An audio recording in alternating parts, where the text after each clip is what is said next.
Jornal Jovem Pan de volta e a gente retoma o assunto sobre a polêmica da instalação de CPIs no Senado em ano eleitoral. É isso, Lívia. Agora com um convidado, vamos conversar ao vivo com o líder do governo no Senado, Carlos Portinho, do PL do Rio de Janeiro.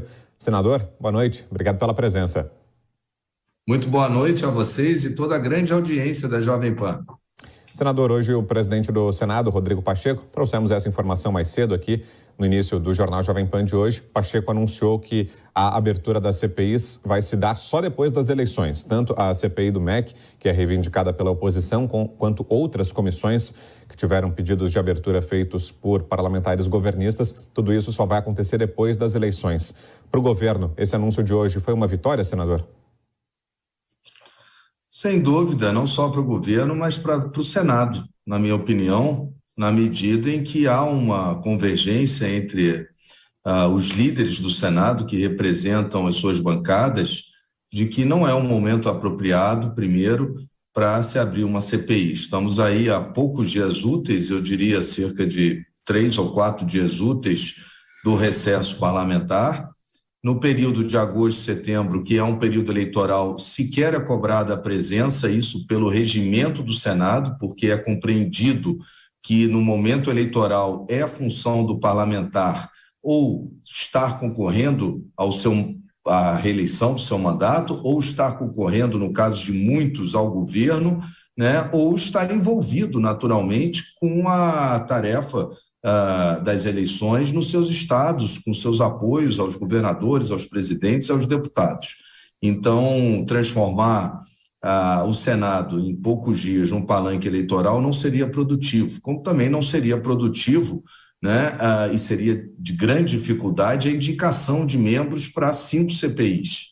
Né? Então, posso dizer que União Brasil, junto com o PL, junto com a liderança do governo, naturalmente, o PSC, Podemos, que sequer é da base direta de apoio do presidente, o PSD, que também não é da base de apoio direta do presidente, republicanos e até mesmo o PDT, se manifestaram contrários à instalação da CPI, isolando, na verdade, PT, MDB e o Randolfo Rodrigues, o senador Randolfo, que é rede. Né? Então, o fato de levar ao Colégio de Líderes mostra que isso não é uma iniciativa só da liderança do governo, isso é um sentimento de vários parlamentares, alguns, como o senador Álvaro Dias, já haviam se manifestado na própria tribuna. E, senador, além dessa CPI do MEC, que é defendida por Randolfo Rodrigues pela oposição, o próprio presidente do Senado, Rodrigo Pacheco, disse que estão na fila outras CPIs que também devem ser instauradas após as eleições, e entre elas está uma outra CPI do MEC, mas diferente. Uma CPI que, inclusive, é defendida pelo senhor, que quer investigar a possível existência de organização criminosa e de uso irregular de verbas para obras inacabadas, que tem ligação com o MEC, claro, de 2006 a 2018, em que predominam governos petistas. Haveria tempo para essas investigações, essa CPI do MEC e outras CPIs que estão na fila, para depois das eleições, e elas devem terminar até o fim dessa legislatura, né? Não haveria tempo nem para uma CPI, mesmo que começasse agora, e tampouco para 5 CPIs, porque é a fila que existe, eu sempre disse isso, a CPI já aberta e lida desde 2019 do senador Plínio Valério, a CPI também aberta e lida, que é sobre o mesmo tema amazônico, é do próprio senador Randolph, desde 2019, né? A CPI do senador Girão, o que ganha contornos de maior importância agora com a associação do PCC ao PT, porque quer justamente investigar o narcotráfico no país e suas ramificações pelos estados, especialmente do Norte e Nordeste. A CPI, que eu sou o autor, que quer investigar mais de 2.000 obras inacabadas, mais de 2 bilhões de reais que estão voando aí de 2006 a 2018 sem a conclusão dessas obras de escolas, creches, universidades, prejudicando milhões de estudantes no país, e a CPI, que o senador Randolfo pediu a abertura,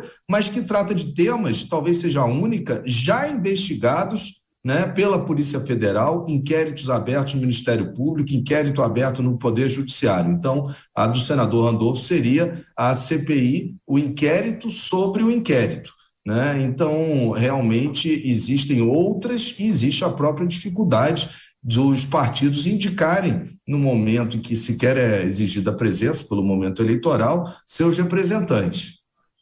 Senadora, a pergunta agora é da Fabiana Barroso. Você, Fabi? Boa noite, senador. É prazer recebê-lo aqui na Jovem Pan. Eu gostaria de saber do senhor, em relação a essas CPIs, o senhor falou que realmente as outras parece que não tem investigação criminal.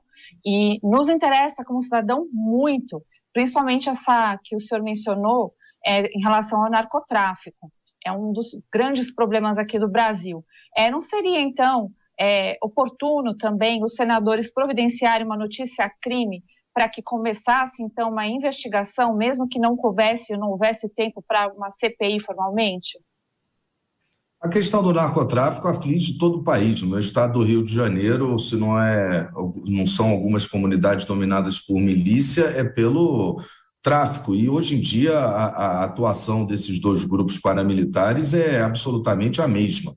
Praticamente não há diferença. Agora, a interesse dessa CPI é justamente poder achar um caminho de investigação, seja lavagem de dinheiro, seja a relação de políticos, que o próprio senador Girão já comenta na justificativa da sua abertura, do seu pedido de CPI, a associação de políticos a esses delitos, a esses crimes que afligem o país. Isso é uma CPI, isso justificaria, né? Porque aí a CPI investiga, né, e municia a Polícia Federal e o Ministério Público de elementos que permitam a eles prosseguir com mais dados, né, na abertura desses inquéritos, né? Diferente, por exemplo, da CPI do senador Randolfo, que ela vai investigar assuntos que já estão sendo investigados e estão aí na nossa realidade, na realidade do Poder Judiciário, do Ministério Público, da Polícia Federal, né? É muito pouca coisa poderia ser produzida, a não ser a repetição do mesmo que a Polícia Federal já vem trabalhando. A Polícia Federal está na rua nesse assunto. Rodrigo Constantino. Boa noite, senador. Eu quero insistir nesse tema, né? Porque nós vimos aí a revista Veja trazer a delação do Marcos Valério, que não é qualquer um, é alguém que participou ativamente dessa organização criminosa liderada pelo PT, dizendo que o PT tinha 100 milhões de reais de caixa clandestino e que tinha ligações com o PCC. Na Câmara dos Deputados, o próprio deputado Eduardo Bolsonaro conseguiu aprovar um requerimento para tentar levar o Marcos Valério e tudo mais. A pergunta que eu lhe faço é: qual foi a repercussão disso no Senado e se isso aumentou ou não as chances de levar a cabo essa CPI do senador Girão? Olha, esse fato não me surpreende pessoalmente, porque, se vocês vão se recordar, nas eleições em que o Serra disputou com a Dilma, o então candidato a vice do Serra, deputado Índio da Costa, com quem trabalhei, ele já havia acusado a ligação do PT com as Farc, né? Inclusive, ele foi processado pessoalmente pelo PT, eu posso dizer que foi advogado, inclusive, dele nessa ação, exercendo a advocacia na época, e o PT o processou e, no final, teve que pagar honorários e custos judiciais, porque havia, sim, uma ligação, ainda que indireta, dessa denúncia entre o PT e as Farc. Isso aconteceu, o PT perdeu a ação contra o deputado Índio da Costa, né? Então, não me surpreende a revelação do Marcos Valério, porque é um tema que está aí no ar já há muitos anos, né? Agora, a Câmara tomou a sua iniciativa. Parece que já existem lá 172 assinaturas para abertura de CPI lá sobre esse assunto, né? E é natural, esse assunto andando na Câmara, o Senado ele cuida aqui do seu e deixa a Câmara avançar nas pautas que são próprias dela, né? Mas aqui não me surpreende, acho que não surpreende outros senadores, e esse assunto continua. Inclusive, foi comentado na reunião de líderes a possibilidade de aproveitamento da própria CPI do senador Girão, porque ela quer investigar o PCC e a sua atuação em estados do nosso país, né? E é uma atuação nacional, e poderia, inclusive, incluir na sua investigação essa questão que foi revelada esse final de semana pelo Marcos Valério. Ok, ouvimos aqui o líder do governo no Senado, Carlos Portinho, do PL do Rio de Janeiro. Obrigado, senador, pela entrevista. Boa noite. Muito obrigado. Uma boa noite a todos. A gente segue falando sobre essa